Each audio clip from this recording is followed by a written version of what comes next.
Muy bien, vamos a tener el estudio bíblico de esta tarde, martes,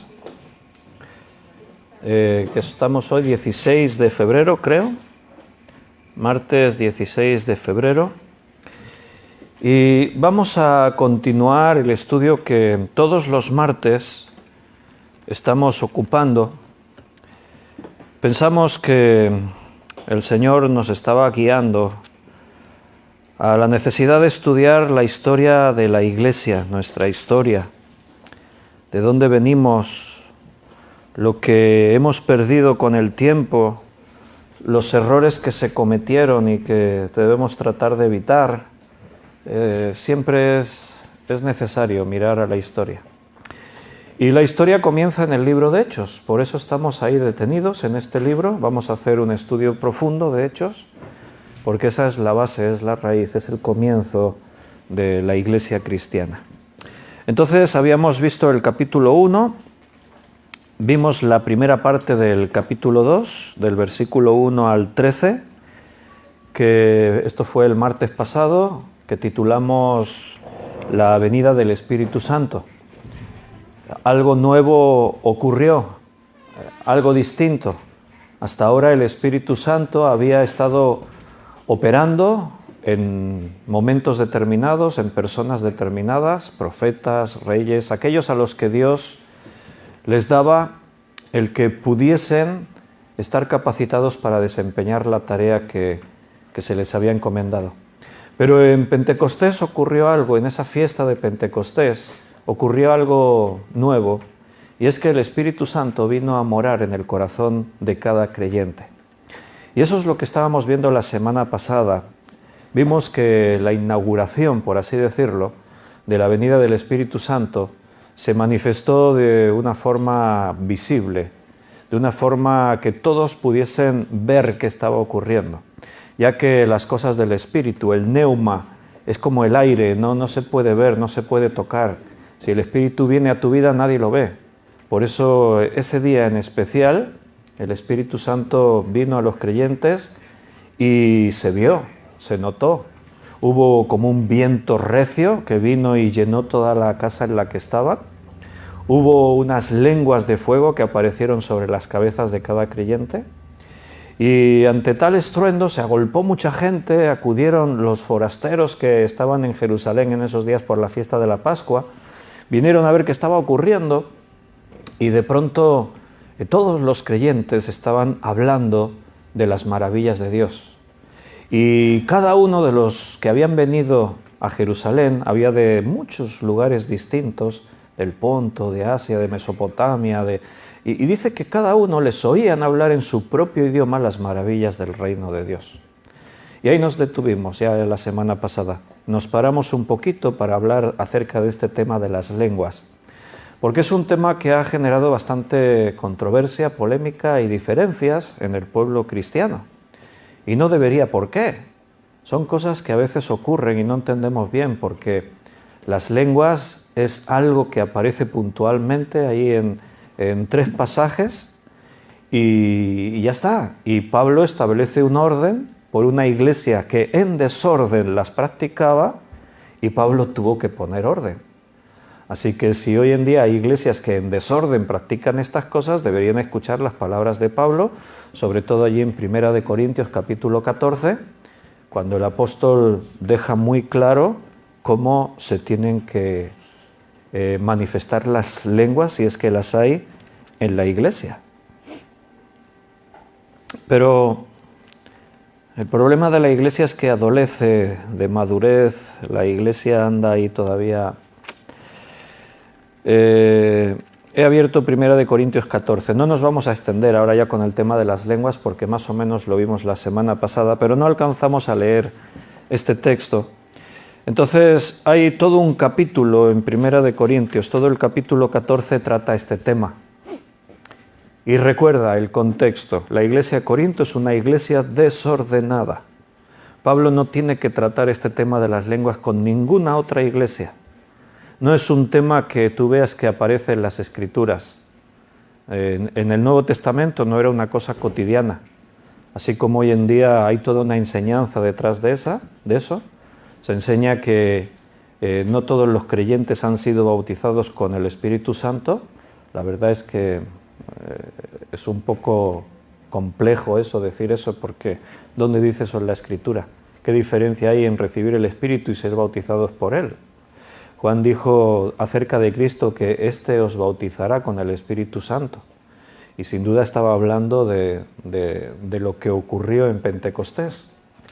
Entonces, son enseñanzas que dividen la Iglesia, que hacen que muchos practiquen una serie de cosas, de rituales que los alejan de las buenas prácticas, como son el estudio de la Escritura, la predicación del Evangelio, la comunión unos con otros, el buen testimonio que se tiene que dar a las personas de fuera.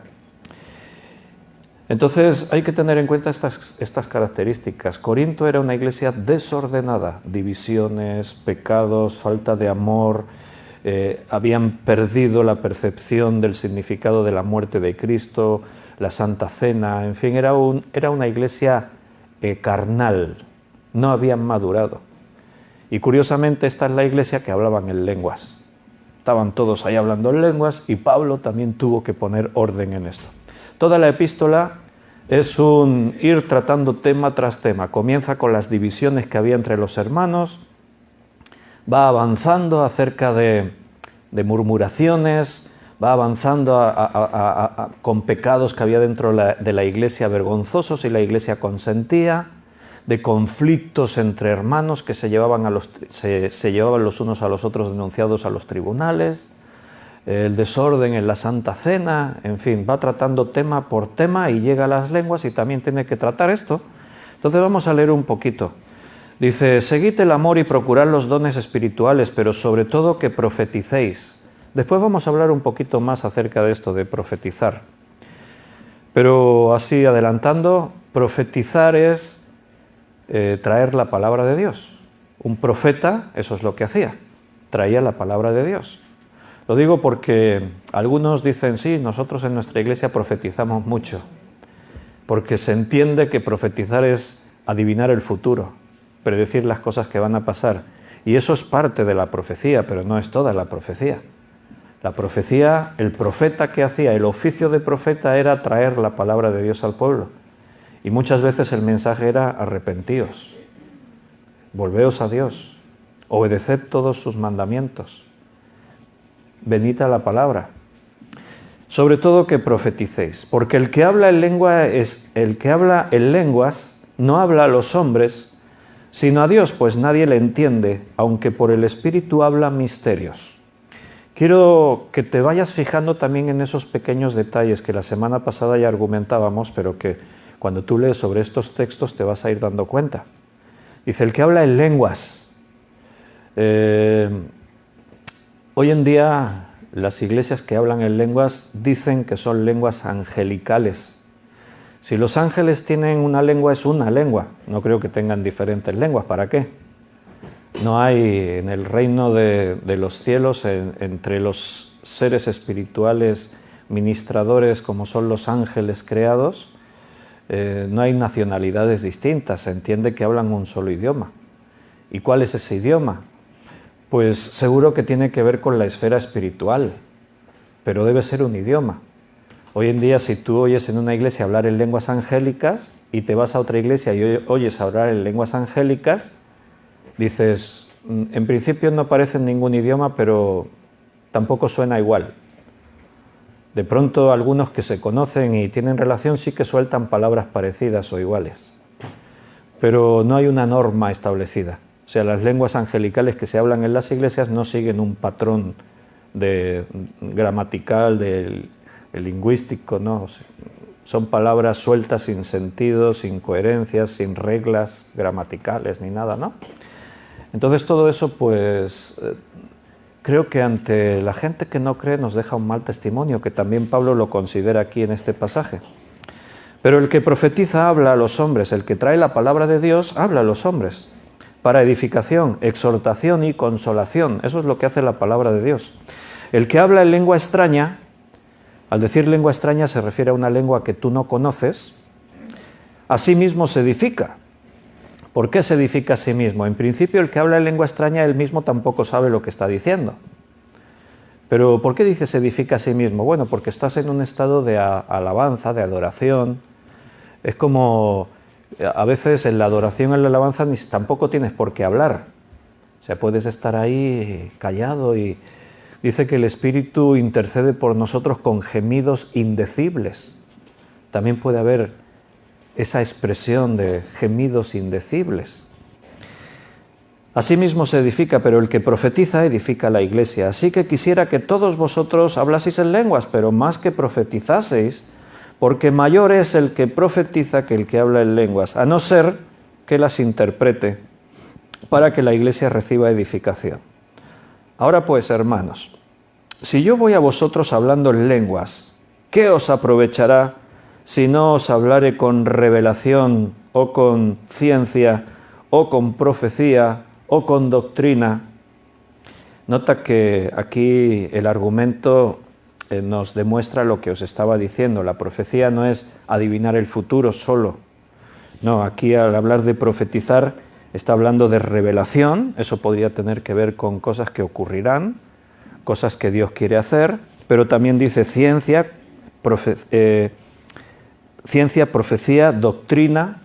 O sea, el profeta trae enseñanza, trae revelación de cosas que no sabemos, trae profecía, cosas que pueden ocurrir, trae ciencia, conocimiento de diferentes cosas. Ciertamente, versículo 7, las cosas inanimadas que producen sonidos como la flauta o la cítara, si no diesen distinción de voces, ¿cómo se sabrá lo que se toca con la flauta o con la cítara? Antes hemos cantado, hemos tocado la batería y la guitarra. Entonces seguíamos un orden, poníamos las notas adecuadas para que supiésemos lo que estábamos tocando. Si uno toca un instrumento sin sentido, o si la trompeta diere sonido incierto, ¿quién se preparará para la batalla?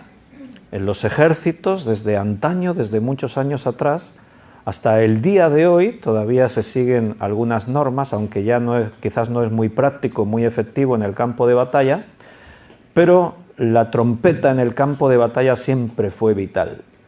¿Por qué? Porque una batalla se libra en medio de un ruido ensordecedor, de ajetreo, de caos, de gritos, de ruido, de explosiones, de disparos o de choque de espadas. Y entonces los jefes que están dirigiendo la batalla necesitaban tener un medio para poder dirigir a las tropas, y de pronto pues descubrieron que el toque de trompeta era muy adecuado, porque el sonido de una trompeta, de una corneta, es muy estridente, y en medio del mucho ruido el toque de trompeta se puede escuchar.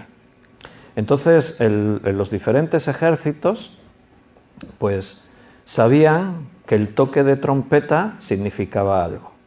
¿Quiénes habéis hecho la mili de los que estáis aquí? ¿Solamente el Luis? Vaya. Anda, que si entramos en guerra estamos apañados. Yo tampoco la hice. Por la mañana, ¿qué pasaba por las mañanas, Luis? Tocaban Diana. ¿Cómo la tocaban? Pues claro, lo ponían por megáfono pues, para que se oyera mejor, porque si no el pobre de la trompeta, pero era una corneta. O sea, se oía una corneta y los que estaban allí dormiditos sabían que estaban tocando Diana, porque el sonido era el de tocar Diana.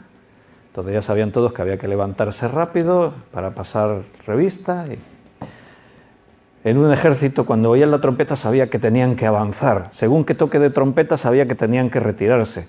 La trompeta les indicaba, pero si la trompeta da sonido incierto, ¿qué hacen los soldados? Oye, ¿qué dice la trompeta? Que no sabemos qué tenemos que hacer. Estaban todos allí. Resulta que el corneta no se había aprendido las diferentes melodías. Y estaban todos los soldados allí sin saber qué hacer. ¿Qué hacemos? Vamos, ¿no? ¿Avanzamos? ¿Retrocedemos? Pues esto lo está comparando Pablo con el hablar en lenguas en la iglesia. La gente está ahí escuchando un montón de cosas y están todos despistados, todos sin saber. ¿Y qué dicen? ¿Qué están diciendo? No sabemos nada. Así también vosotros, si por la lengua no diereis palabra bien comprensible, ¿cómo se entenderá lo que decís? Porque hablaréis al aire. Tantas clases de idiomas hay seguramente en el mundo y ninguno de ellos carece de significado. ¿Notas que habla de los idiomas que hay en el mundo?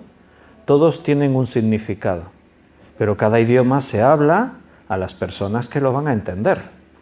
¿De qué serviría que ahora yo esté aquí hablando en ruso? Aquí de los que hay aquí no nos entendería nadie. Si hablase alemán, sí, por lo menos Rafa se entendería el estudio. O en portugués, si hablo en portugués también Ana Rita no entiende. Bueno, portugués casi que lo hablo ya. Pero si yo ignoro el valor de las palabras, seré como extranjero para el que habla, y el que habla será como extranjero para mí. Así también vosotros, pues, que anheláis dones espirituales, procurad abundar en ellos para edificación de la Iglesia. Todos los dones en la Iglesia, el Espíritu Santo los traerá para edificar a la Iglesia.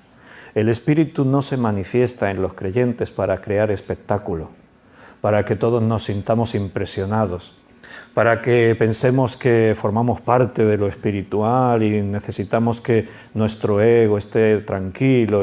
No, el Espíritu Santo actúa para edificar su Iglesia. Por lo cual el que habla en lengua extraña pida en oración poder interpretarla.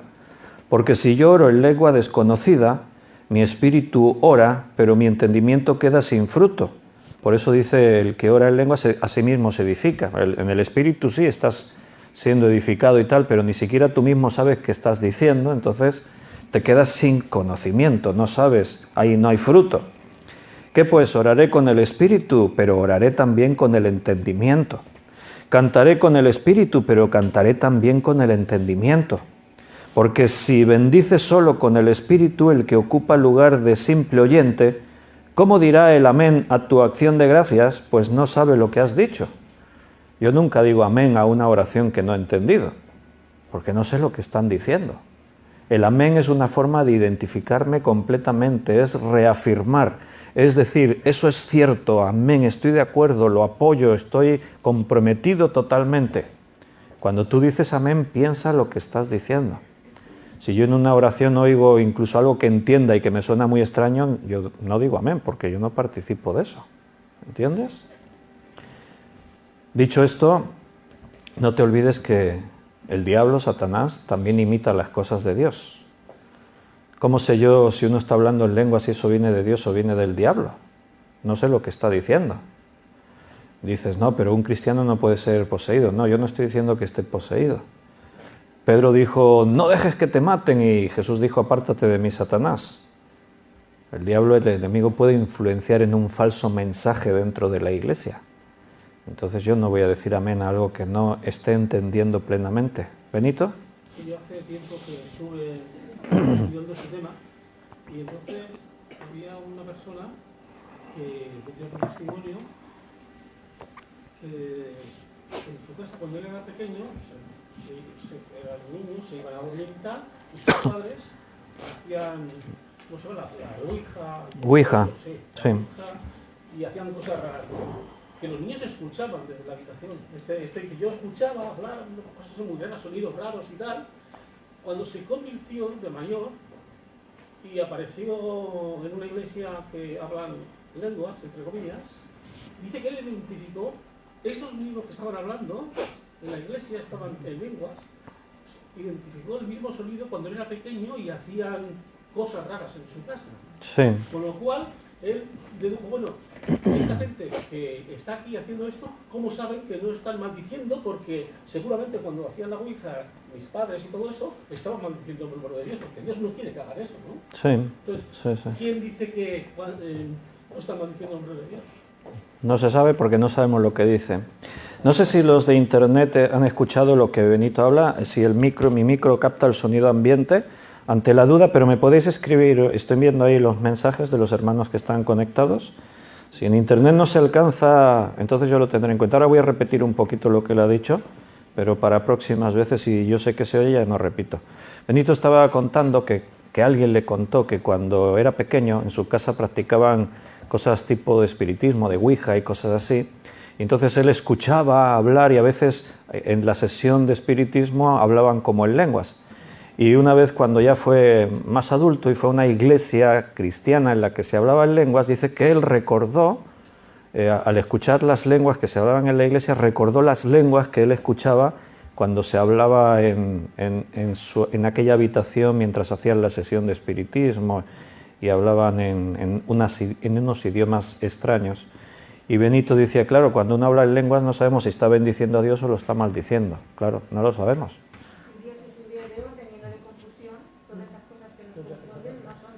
Si Dios es un Dios de orden y no de confusión, dice Belén, todas esas cosas confusas no pueden venir de Él. Bien, el texto sigue, pero voy a la parte ya práctica de Pablo, cuando dice, mira, hay que hacerlo así, punto, ya está. Versículo 26. ¿Qué hay, pues, hermanos, cuando os reunís cada uno de vosotros tiene salmo, tiene doctrina, tiene lengua, tiene revelación, tiene interpretación? Hágase todo para edificación. Si habla alguno en lengua extraña, esto sea por 2, a lo más 3, y por turno, no a la vez los 3, por turno, y uno que interprete. Y si no hay intérprete, calle en la iglesia y hable para sí mismo y para Dios. Ya está, no hay más polémica. No sé dónde está la discusión.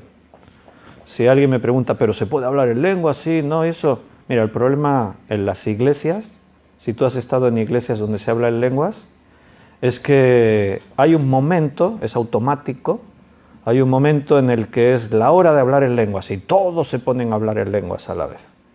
Y eso es antibíblico. El Señor dijo, así no se hace. Por boca de Pablo, esto es inspirado por el Espíritu Santo, evidentemente lo que acabamos de leer, y el Señor dice que si se habla, no es que haya que hablar, pero si se tiene que hablar, porque el Espíritu lo dé, esto sea por 2, a lo más 3, y por turno, y uno que interprete, y si no hay intérprete, calle en la iglesia y abre para sí mismo y para Dios. Ya está, no hay nada más que discutir. Bien, vamos a volver a Hechos y avanzaremos un poco más. Dejamos el tema que ya hablamos más ampliamente la semana pasada. Y hoy vamos a ver el primer discurso de Pedro, la primera predicación de Pedro que se da en esta nueva etapa de la iglesia cristiana.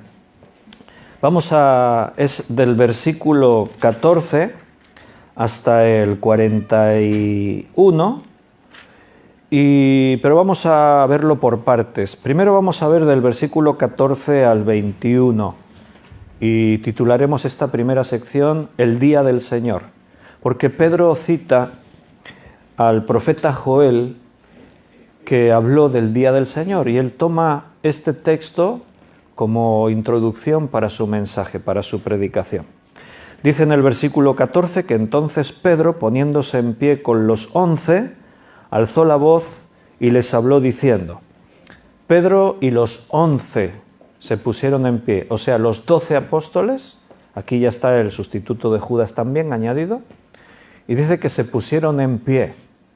Los apóstoles evidentemente tienen un liderazgo en la iglesia, tienen una autoridad, y ante todo lo que está ocurriendo, el Espíritu Santo, el Señor les da a estos hombres que tomen el control, tomen el orden, y Pedro es el que lleva la voz cantante y dijo, varones judíos y todos los que habitáis en Jerusalén, esto os sea notorio y oíd mis palabras.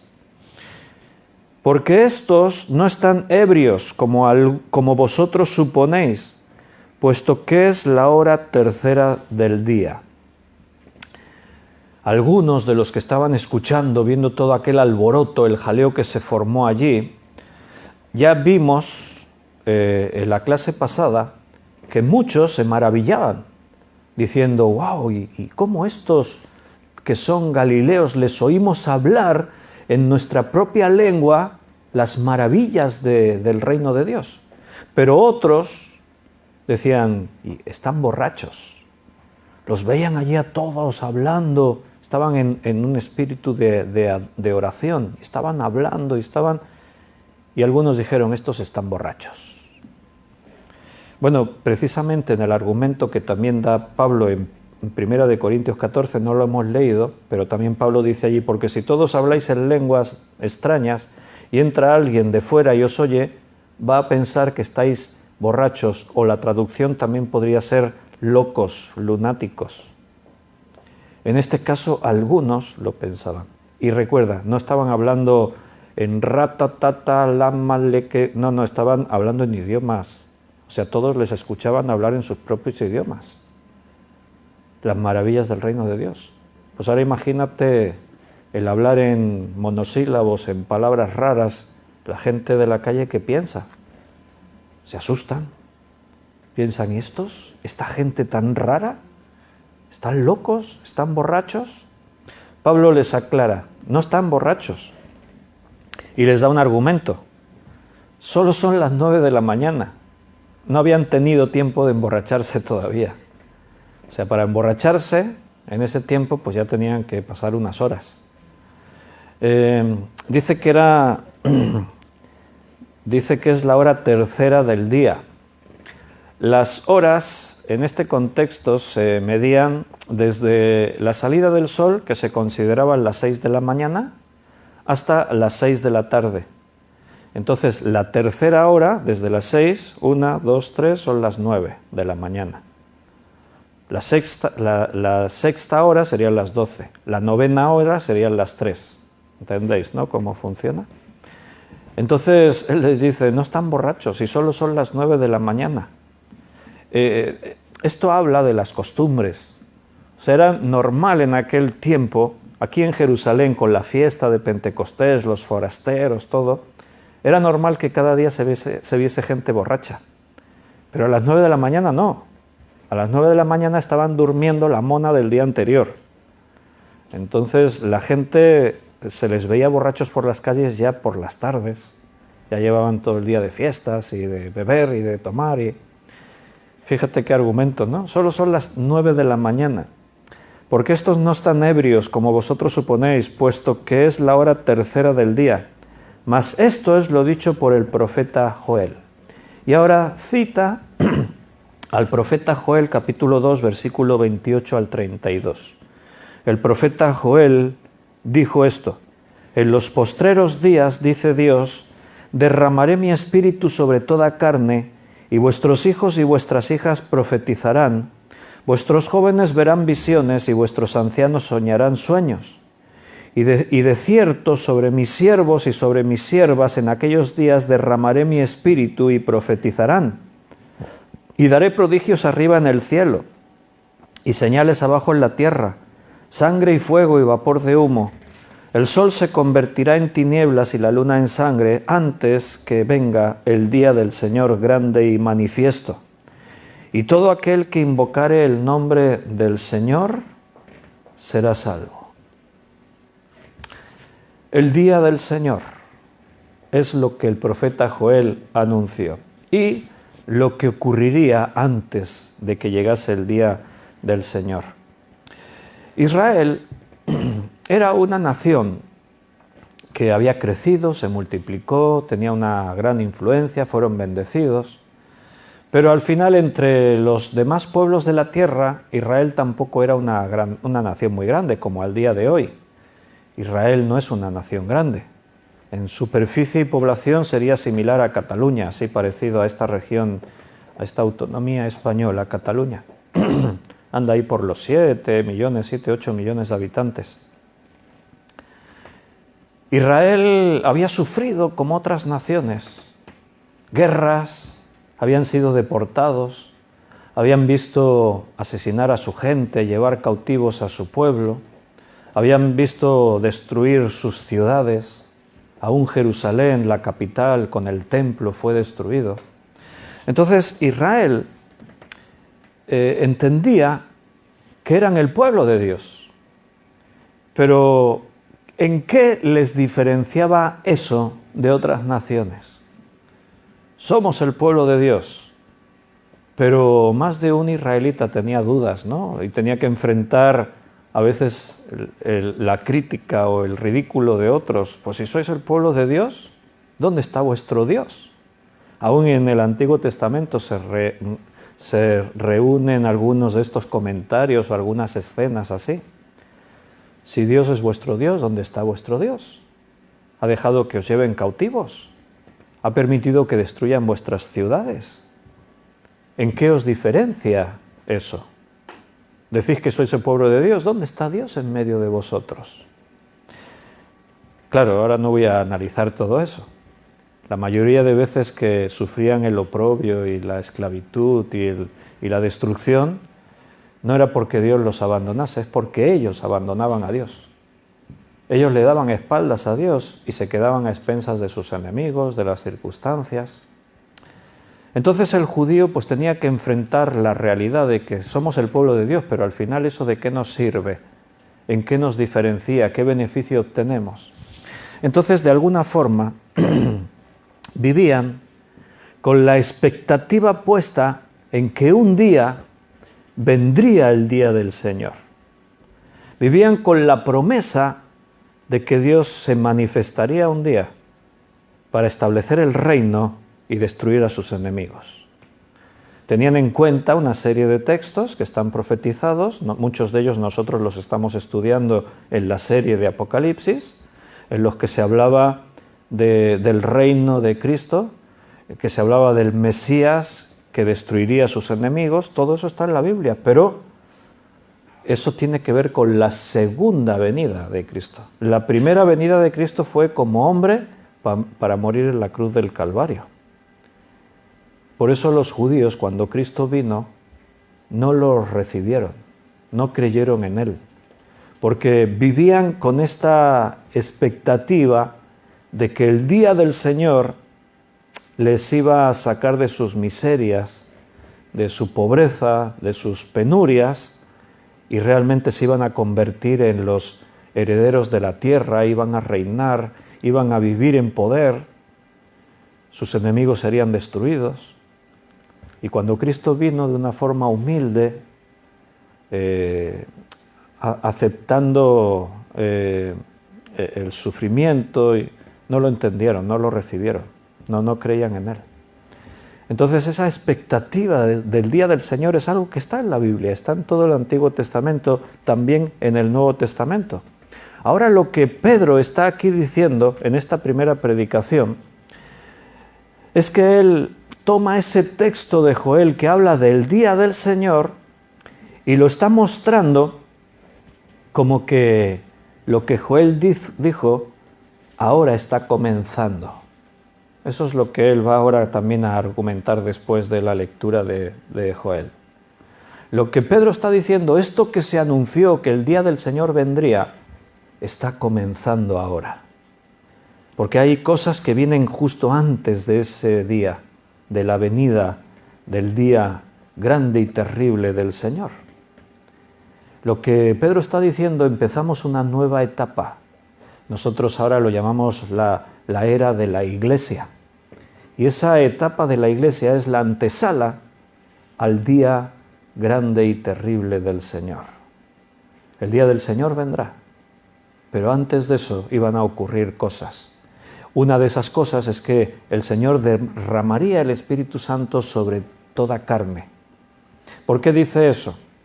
Porque en la antigüedad el Espíritu Santo había capacitado a reyes, profetas, o sea, personas a los que Dios les encomendaba una tarea especial, única. Y para poder desempeñar esa tarea recibían una capacitación especial que les venía por recibir el Espíritu Santo, o sea, Dios mismo venía a morar dentro de aquellas personas, pero no de forma permanente como en los Hechos. Venía sobre ellos, dicen los textos. Igual que venía sobre ellos, podía irse, bien porque la persona pecase y se rebelase o porque ya terminaba de cumplir su función. Tú verás que hay una persona como Saúl que tuvo el Espíritu Santo sobre él, pero Dios se lo quitó.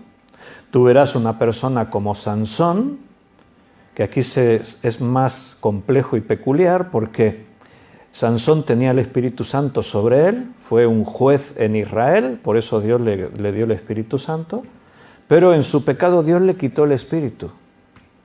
Pero después se lo volvió a dar, Cuando Sansón lo dejan ciego y está atado a las columnas, Sansón se arrepiente, ora a Dios y le pide que por última vez deje que el Espíritu Santo venga a él y le vuelva a dar la fuerza que tenía. La fuerza de Sansón no era por su melena, por su pelazo. Estaros tranquilos, Benito, Luis y eso, que no pasa nada. Si no tenéis pelo, no, la fuerza no tiene que ver con eso. Era por el Espíritu Santo. Y atado a las columnas de una sala grandísima en la que él estaba, y la gente le estaban ahí ridiculizando, le pegaban, le escupían, todo, le habían dejado ciego, le quemaron los ojos. Él ora a Dios y Dios le da otra vez el Espíritu Santo y recobra su fuerza. Derribó las columnas y cayó todo el techo y murieron aplastados allí un montón de los que había. O sea, el Espíritu Santo venía y se iba, venía otra vez, y ahora en Pentecostés ha cambiado algo. Por eso Pedro les cita a Joel, porque la profecía decía que Dios derramaría su Espíritu sobre toda carne, sobre los niños, sobre los jóvenes. Dice vuestros hijos, no niños, pero vuestros hijos, jóvenes, ancianos, menciona ahí. En el Antiguo Testamento el Espíritu Santo capacitaba a los profetas. Ahora es derramado sobre todos. Toda carne, hijos e hijas, jóvenes, ancianos, también cita siervos y siervas, todos van a tener el Espíritu Santo. Ahora piensa una cosa, hermano, los que están ahí en internet también, que no les he dicho nada hoy, pero ahí escribieron saludos, Yoli, Gaby, Miriam, Germán, María Luisa, Karina, Walter, Raquel Cantos, Juan Bermudo, está aquí también Juan, Liliana, Paco Pérez, José Luis, Noemí Rus, José María, Cecilia, escribieron todos. Por cierto, Gaby y Yoli dijeron que no se oía bien cuando hacéis comentarios por ahí, por eso lo repito yo, tranquilos. Ahora piensa esto, si Dios usó poderosamente a estos hombres, los profetas, porque les dio el Espíritu Santo, ahora tú tienes la misma capacidad que tuvieron ellos para hacer como ellos hicieron o cosas mayores. O sea, cuando tú lees, wow, mira lo que hizo Moisés, mira lo que hizo Elías, fíjate Ezequiel profetizando al valle de huesos secos, Daniel, impresionante, su fe inquebrantable ante la adversidad. Cuando tú pienses en esos hombres, recuerda que el primer discurso de Pedro dice, bueno, lo que estos tuvieron, ahora lo tenemos todos nosotros. O sea, Dios te puede usar como usó a aquellos hombres de la antigüedad, de la misma forma, según el propósito que Dios tenga. Aunque ahora nuestra misión es muy concreta, muy clara. Debemos predicar, profetizar la predicación de este tiempo. El día del Señor habla de los últimos días. No es un final inmediato, decir, el día del Señor, ¡pum!, se acabó todo. No, es el último periodo en el que Dios va a obrar en la historia de la humanidad. Y hay diferentes fases. Sobre todo en la serie que estamos estudiando de Apocalipsis estamos viendo esos tiempos.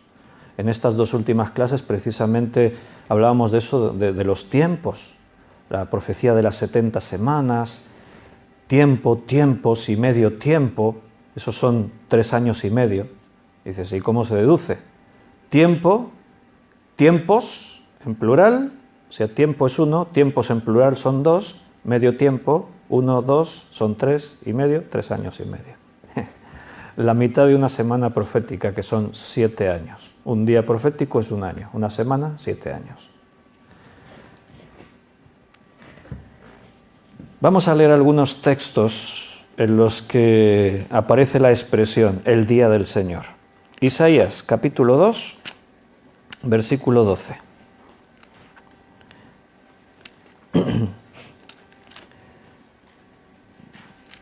Isaías 2, 12. Porque el día del Señor de los ejércitos vendrá, sobre todo soberbio y altivo, sobre todo enaltecido y será abatido.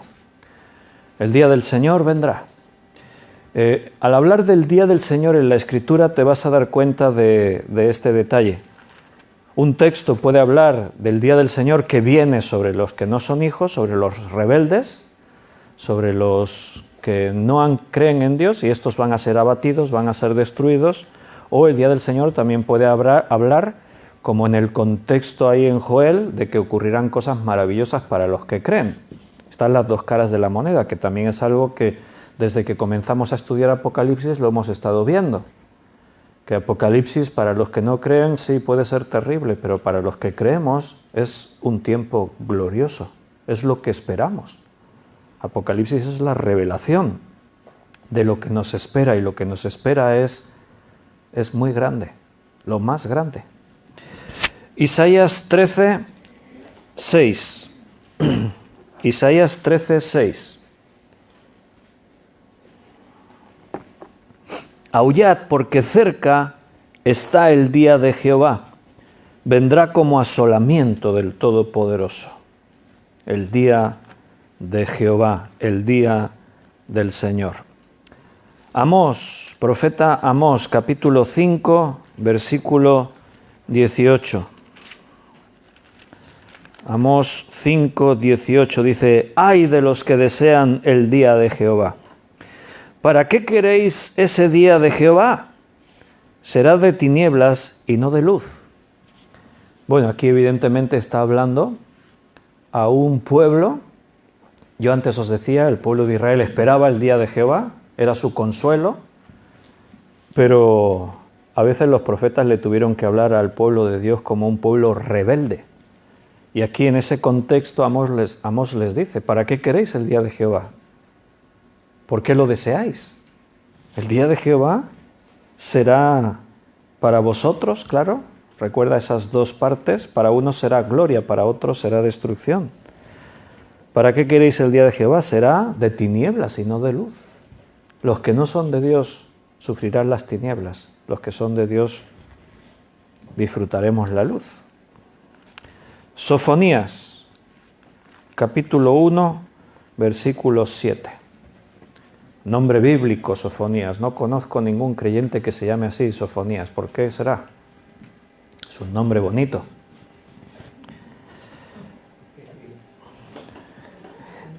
¿Veis? A que os alegra el nombre Sofonías, ¿ves? Si hubiese alguien aquí que se llamase Sofonías, cada vez que lo llamáramos, provocaría gozo.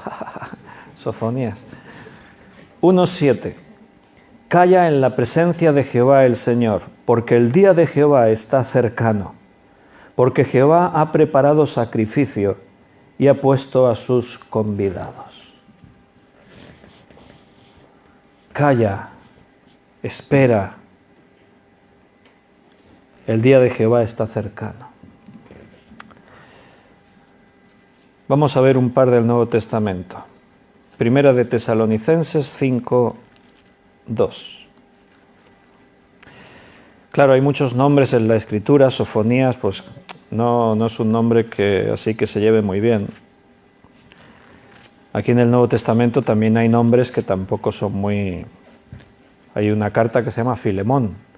Si le pones a un hijo Filemón, los niños se van a reír de él por lo del mortadelo. La gente no conoce a Filemón por el Filemón de la Biblia, conoce a Filemón por Mortadelo y Filemón, personajes de cómic. Pero fue un hombre bíblico, un personaje bíblico, Filemón. Primera Tesalonicenses 5:2. Porque vosotros sabéis perfectamente que el día del Señor vendrá así como ladrón en la noche. Ahí está esa expresión, el día del Señor vendrá como ladrón en la noche. Y uno más, segunda de Pedro, capítulo 3, versículo 10. Segunda de Pedro 3:10. Pero el día del Señor vendrá como ladrón en la noche. Dice lo mismo que Pablo ha dicho ahí en Tesalonicenses. En el cual los cielos pasarán con gran estruendo y los elementos ardiendo serán deshechos y la tierra y las obras que en ellas hay serán quemadas.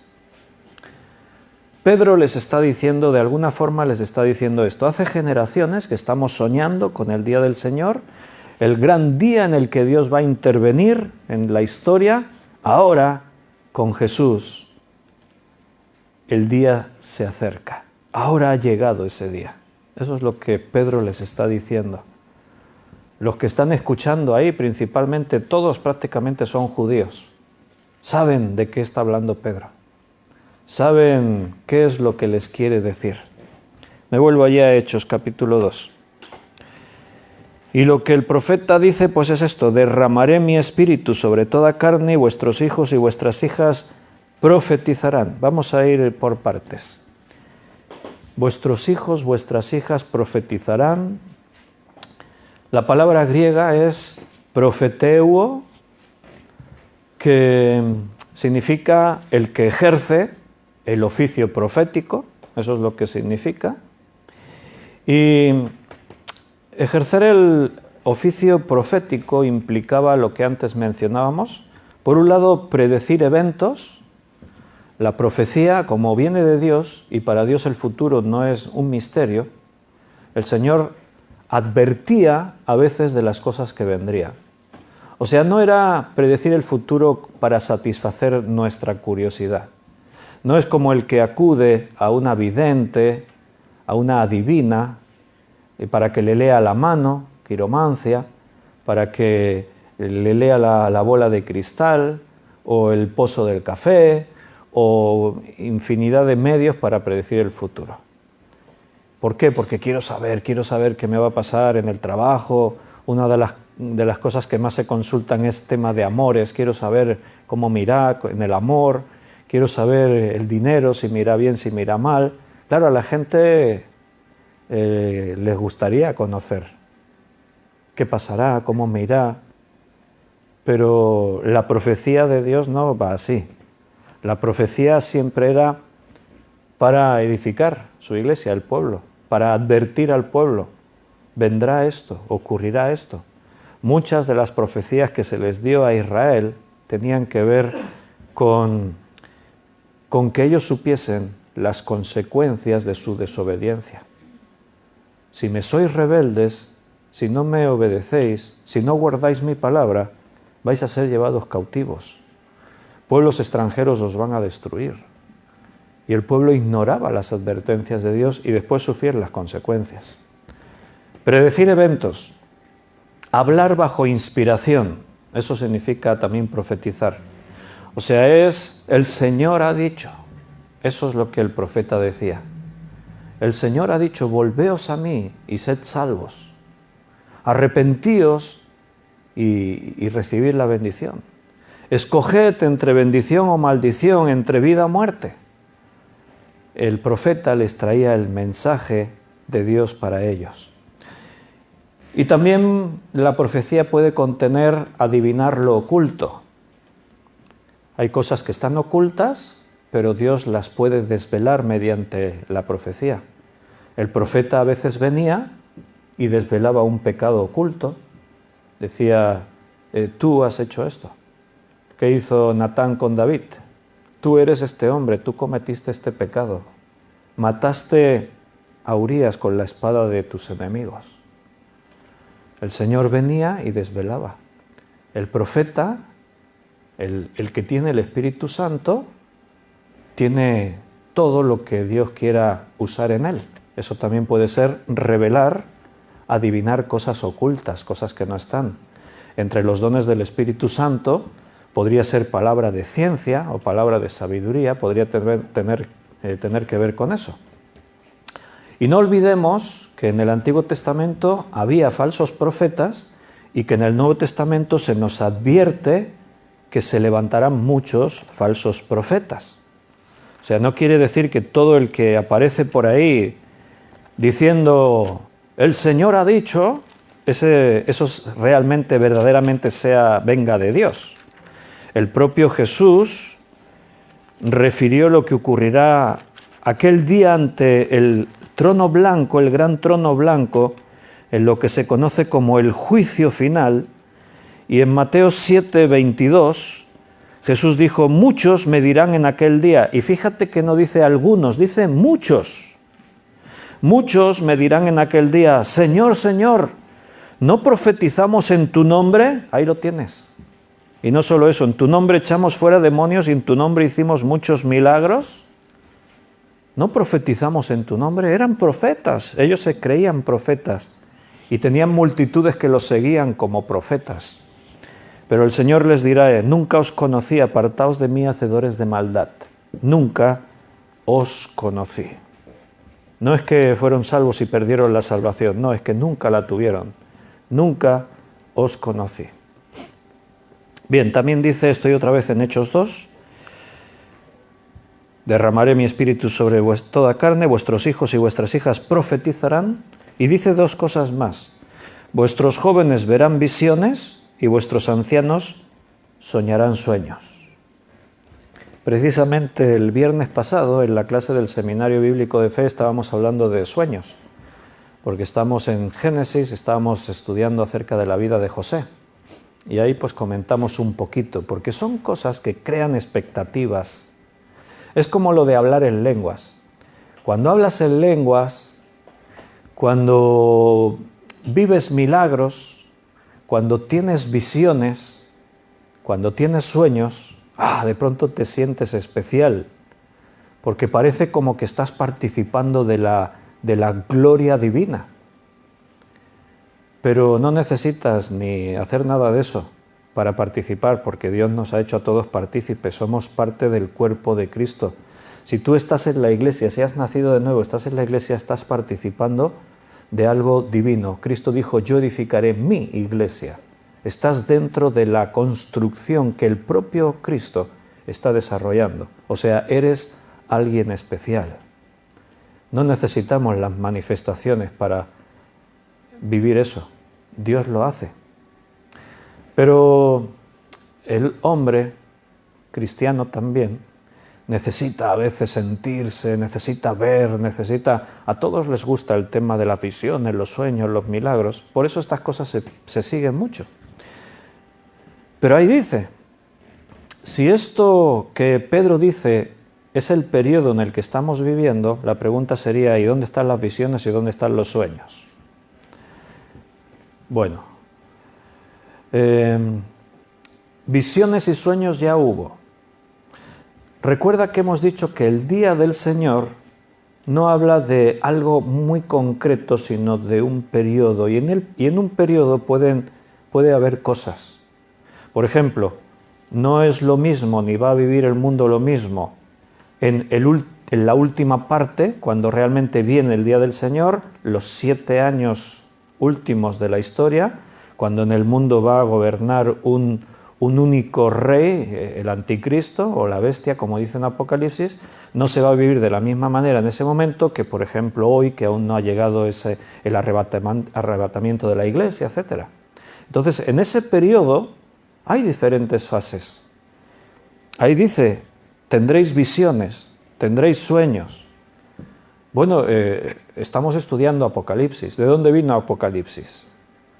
De una visión que Dios le dio a Juan. Cuando Pedro predicó esto, eso todavía no había ocurrido. O sea, podríamos decir, lo que Pedro dijo se ha ido cumpliendo. Un cumplimiento muy notorio fue que a los pocos años Juan tuvo la visión por excelencia, la revelación de lo que ocurrirá en los últimos días. Entonces, estas palabras de Pedro se cumplieron.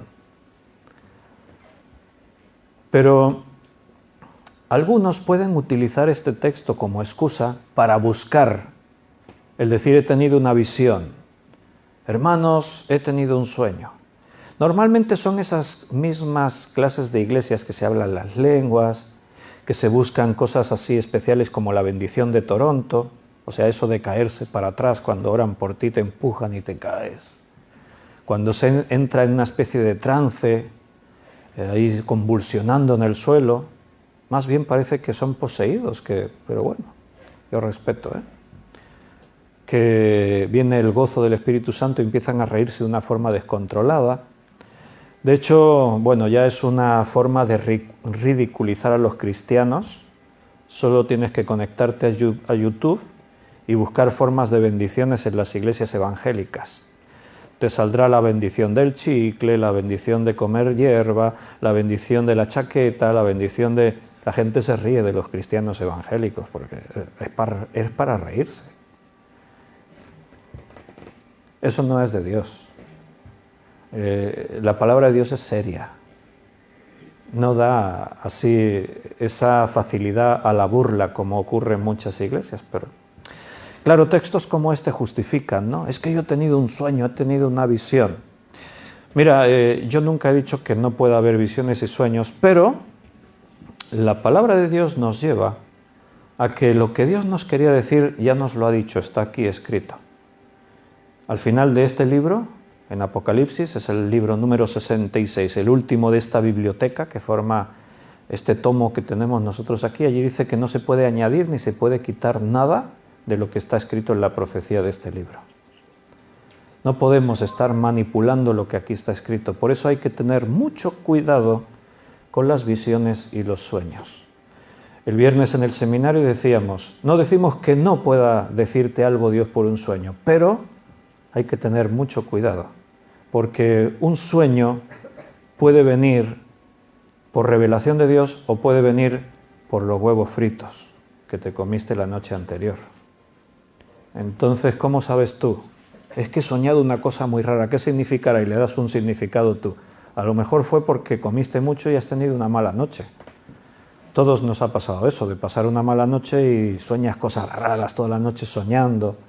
Pero es por una mala digestión, porque pasa algo, pero no porque Dios te esté revelando cosas. Dios nos ha revelado algo aquí en su palabra. En cualquier caso, mira, hay requisitos. Una visión o un sueño no puede venir así como uno quiera, de cualquier forma, quien la quiera traer, no. Hay requisitos, por lo menos 3, te los voy a enumerar. Requisito número 1. Dios no te va a revelar nada, ni por sueño ni por visión, que ya nos haya dicho en su palabra. O sea, por ejemplo, hermanos, Dios esta noche me ha dado un sueño. Dios en el sueño me mostró, y ahí te puedes poner como las vacas o el trigo, las vacas gordas, las flacas, en fin, la estatua de Nabucodonosor, los sueños vienen así, ¿no? Con cosas...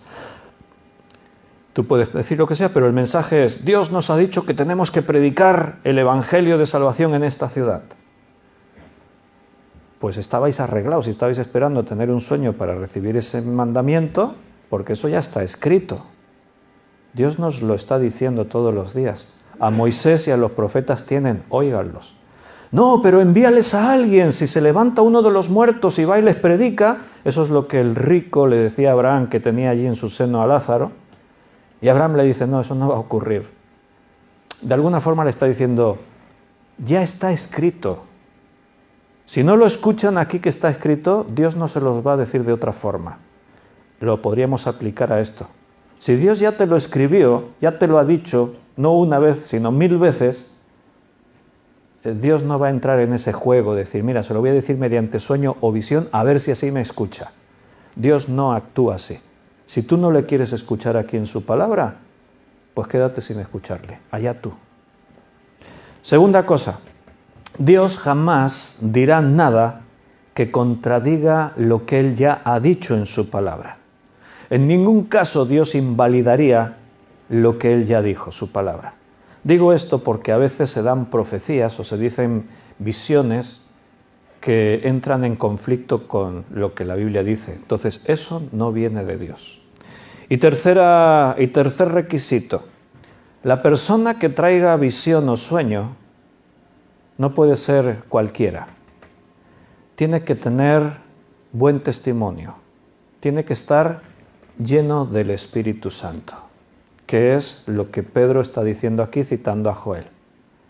Vuestros jóvenes, vuestros ancianos, vuestros hijos, vuestras hijas, vuestros siervos, vuestras siervas serán llenos del Espíritu Santo y profetizarán, tendrán visiones, tendrán sueños. Cuando una persona se levanta en la iglesia y dice, Dios me ha dado una visión, o se levanta y dice, Dios me ha dado un sueño, la persona que hace eso tiene que tener el testimonio que respalde lo que está haciendo. Según quién se levanta y dice, ¿y qué crees que piensa el resto de los hermanos que están ahí? ¡Buah! A este Dios le va a dar una visión, sí, hombre. Eso es bíblico. En Hechos capítulo 6, aquí donde estamos un poquito más adelante, tuvieron que escoger a algunos hermanos para que se ocupasen en tareas que tenían que ver con atender a los necesitados, ahí dice atender a las mesas, y buscaron varones, dice, que pudieran hacer esta tarea para que los apóstoles no se descuidaran en seguir predicando la palabra y orar. O sea, en la iglesia obra social, sí, pero nunca puede sustituir la predicación de la palabra y la oración. Los apóstoles dijeron, no, mira, estamos atendiendo a los necesitados y estamos dejando de predicar la palabra, tenemos que buscar una solución, vamos a nombrar personas para que se ocupen de esto y que nosotros no nos descuidemos de seguir predicando la palabra. Digo esto porque a veces, en la iglesia a veces nos desviamos. Hay iglesias que se vuelcan todo obra social, todo. Y si están haciendo eso y están descuidando la enseñanza, la predicación de la palabra, se están equivocando. A estos hombres, dice Hechos 6:2, entonces los 12 convocaron a la multitud de los discípulos y dijeron, no es justo que nosotros dejemos la palabra de Dios para servir a las mesas. Buscad pues, hermanos, de entre vosotros a 7 varones de buen testimonio, llenos del Espíritu Santo y de sabiduría, a quienes encarguemos este trabajo. Bueno, ahora fíjate en el detalle. Para servir a las mesas. O sea, para dar de comer a las viudas, a los huérfanos, a los pobres, escogen a 7 personas y dicen, tienen que tener 3 cualidades para que hagan esta tarea. ¿Te has dado cuenta de las cualidades? La hemos leído en el versículo 3. Llenos del Espíritu Santo, llenos de sabiduría y que tengan buen testimonio. Si para servir a las mesas tenían que tener estos requisitos, pues ahora imagínate para traer cualquier tipo de palabra que viene de Dios a la iglesia. Hermanos, he tenido una visión, he tenido un sueño. Normalmente estas visiones y estos sueños vienen para direccionar a las personas. Y tú no puedes fiarte de cualquiera para direccionar tu vida. Yo tengo que estar seguro que si dirijo mi vida para allá es porque Dios me está diciendo para allá. No porque a este se haya tenido una mala digestión esta noche y tuvo un sueño y salí yo por ahí en su sueño y me está diciendo Dios te ha dicho que dejes tu casa y te vayas a China de misionero. Eso lo dices tú, pero hasta que no me lo diga Dios a mí no me voy. Así de claro. O sea, el que trae visión o sueño tiene que estar mínimo como los que sirven a las mesas, lleno del Espíritu Santo, lleno de sabiduría y de buen testimonio. De hecho, son requisitos que la palabra de Dios nos da para cualquiera que sirve en la iglesia con algún tipo de autoridad. En Primera de Timoteo, capítulo 3, ahí tenemos una lista de requisitos para los obispos. En Tito 1 el texto es casi paralelo y habla de los ancianos. O sea, el liderazgo en la iglesia, los ministerios en la iglesia, los que ejercen autoridad en la iglesia, los que presiden en la iglesia, y esto implica si alguien se levanta y da palabras de dirección para la iglesia o para los creyentes, tienen que tener estos requisitos. ¿Cuáles? Primera de Timoteo 3, versículo 2 al 7. Pero es necesario que el obispo sea irreprensible. Eso es lo primero que se le dice. Cualquiera que va a servir así de una forma notoria en la iglesia tiene que ser irreprensible. ¿Qué quiere decir eso? Bueno, es un adjetivo que nos dice que esa persona no pueda ser reprochado por nada. Oh, es que tú hiciste, es que tú eres, es que tú haces. Si vas a servir a Dios, que nadie te pueda reprochar, que no te puedan reprender. ¿Qué más dice? Marido de una sola mujer. O sea, no puedes tener la mujer y 2 o 3 concubinas o cosas así. No, tienes que estar dentro del orden. A ver, tú dices, hombre, esto es notable, ¿no? Pero es que en los tiempos que se escribe esto, había muchos hombres que tenían varias mujeres. Y eso socialmente estaba aceptado y no se veía ningún problema en ello. Pero es que el Hijo de Dios que sirve en la iglesia o sirve a Dios no es uno más, es especial. Sobrio. Bueno, esto es lo contrario a ebrio. O sea, una persona sobria es alguien que tiene el control sobre su vida. Prudente. Esto también se entiende, ¿no? Decoroso. ¿Se entiende decoroso? Decoroso, la palabra griega es kosmios, que la traducción así, quizás que entendemos más nosotros, es decente. Decoroso vendría a significar decente, ordenado. De hecho, una persona decorosa es aquella que sigue unas normas establecidas y según el diccionario de la Real Academia Española, es alguien que en especial sigue esas normas establecidas que tienen que ver con la decencia, especialmente en el aspecto sexual.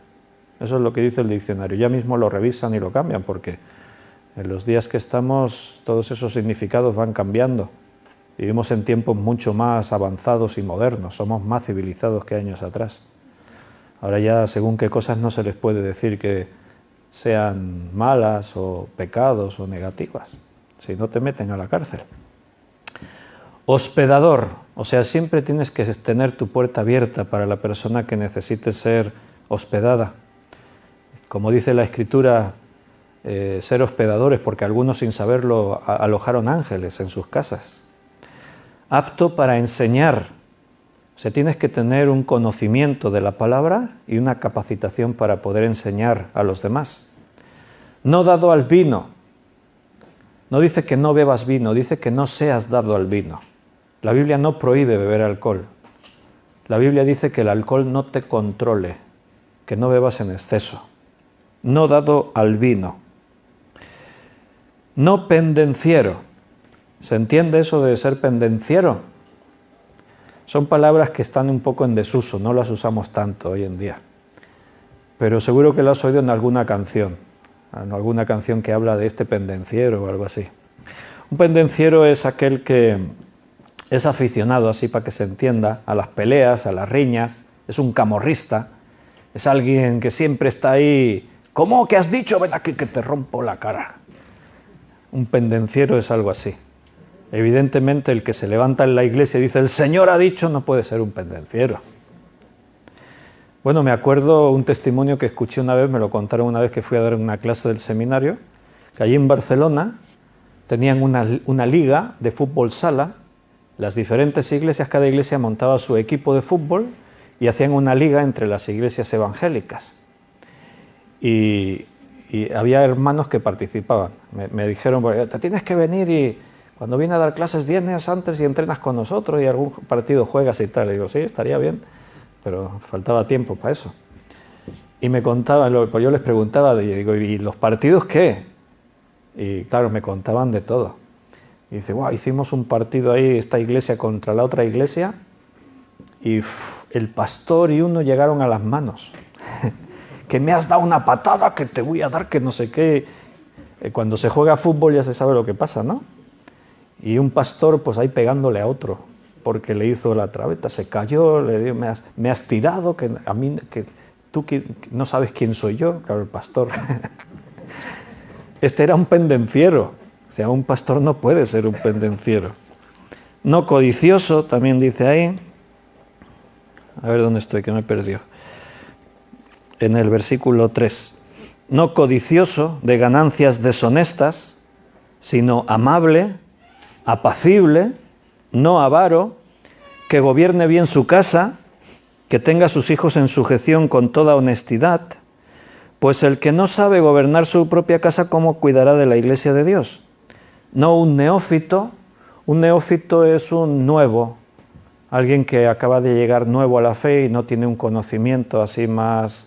Entonces un nuevecito no puede ser un líder en la iglesia, uno que esté ahí enseñando, uno. No sea que envaneciéndose caiga en la condenación del diablo. También es necesario que tenga buen testimonio para con los de afuera. Ahí vuelve a aparecer esta idea que antes ya veíamos. Buen testimonio para los de afuera, para que no caiga en descrédito y el lazo del diablo. Claro, el pastor no puede ser como ocurre tristemente en algunos casos. el pastor tal en Estados Unidos, el fisco lo está investigando porque tiene una mansión de 10 millones, anda con no sé cuántos coches de lujo, pero él justifica su sueldo de 1.000 euros al mes y resulta que lleva una renta per cápita de varios millones de euros al año. El fisco, Hacienda, dice, aquí hay algo ilegal, y se ponen a investigar al pastor, ¿no? Eso un pastor no puede hacerlo. En el caso de Tito, capítulo 1, también viene a ser un texto parecido, solamente te dejo la referencia. Tito 1, del 5 al 9, ahí también tienes un texto parecido a este, solo lo leo. Por esta causa te dejé en Creta para que corrigieses lo deficiente y establecieses ancianos en cada ciudad, así como yo te mandé. El que fuere irreprensible, marido de una sola mujer, y tenga hijos creyentes que no estén acusados de disolución ni de rebeldía, porque es necesario que el obispo sea irreprensible como administrador de Dios, no soberbio, no iracundo, no dado al vino, no pendenciero, no codicioso de ganancias deshonestas, sino hospedador, amante de lo bueno, sobrio, justo, santo, dueño de sí mismo, retenedor de la palabra, fiel, tal como ha sido enseñada, para que también pueda exhortar con sana enseñanza y convencer a los que contradicen. Bueno, viene más o menos a decir lo mismo. Nos volvemos allí a Hechos. Y terminamos. ¿Puede haber visiones? ¿Puede haber sueños? Bueno, no vamos a decir que no. Diríamos, no sería lo natural, no sería lo normal. No está prohibido en este tiempo. Ahora, tienes que cumplir esos 3 requisitos mínimo. Si no, que tú ya sabes, hay un montón de iglesias ahí que cada domingo, entre las lenguas y las profecías, se levanta uno y el Señor ha dicho que no sé qué, no sé cuántos, y da su discurso. Y se levanta el otro y tiene allí también su profecía. Y se levanta otro y también saca su profecía. Y tú escuchas las profecías y dices, madre mía, dicen de todo, contradiciendo la palabra. A veces usan la profecía para acusarse unos a otros, porque los que dan la profecía no tienen buen testimonio. Entonces, el Señor dice que casi están diciendo, el Señor dice que este que me hizo no sé qué, se va a enterar. O sea, usan la profecía para decirse cosas y murmurar. Vergonzoso que eso pase en las iglesias, pero bueno. Aquí en Tito, espérate que vienen los requisitos, pero hay algo añadido, que eso sí me gustaría que lo leamos, porque Tito dice en esta carta de Tito dice lo que hay que hacer con estos. Versículo 10 y 11. Porque hay aún muchos contumaces, habladores de vanidades y engañadores, mayormente los de la circuncisión, a los cuales es preciso tapar la boca, que trastornan casas enteras, enseñando por ganancia deshonesta lo que no conviene. Bueno, pues eso dice Pablo a Tito. Estos que hacen estas cosas, en la iglesia hay que taparles la boca. Pero hoy en día se les deja que hable. No digas nada contra nadie, que te van a mirar mal. Pues según la Biblia hay que taparles la boca. ¿Cómo se les tapa la boca? Con los argumentos bíblicos, con la palabra de verdad. Terminamos, hermanos. Termina esta parte del mensaje. La semana que viene veremos los argumentos que Pablo da a continuación. Después va a citar también textos de un salmo, pero termina el profeta Joel hablando de eso, antes que venga el día del Señor grande y manifiesto. Pablo dice, lo que está ocurriendo es la antesala del día grande y terrible del Señor. La iglesia vive ese periodo. Quizás estos creyentes pensaban que iba a ser más cortito. Llevamos casi 2000 años. Pero dentro de la historia de la humanidad es la parte final. Ahora tenemos el Espíritu Santo porque el propósito de Dios para este tiempo es el de la Iglesia. Que tú hayas sido sellado con el Espíritu Santo y que more dentro de ti para desempeñar el plan que Dios tiene para el mundo. Así que entiendes que eres una pieza clave, ¿verdad? Que Dios te quiere usar de una forma especial. Vamos a despedirnos por esta noche. Nos despedimos de los hermanos que están en el Facebook en directo, este estudio, o los que lo escuchen en diferido. Los que estamos aquí nos vamos a quedar unos minutitos para orar juntos, pero nos despedimos ya para todos. Hasta mañana, miércoles, a las 8 de la tarde nos volveremos a encontrar para seguir estudiando la palabra del Señor. Mañana estudiaremos las parábolas de Jesús. Así que hasta mañana, queridos hermanos del Facebook. Los demás, como siempre, vamos a hacer unas oraciones.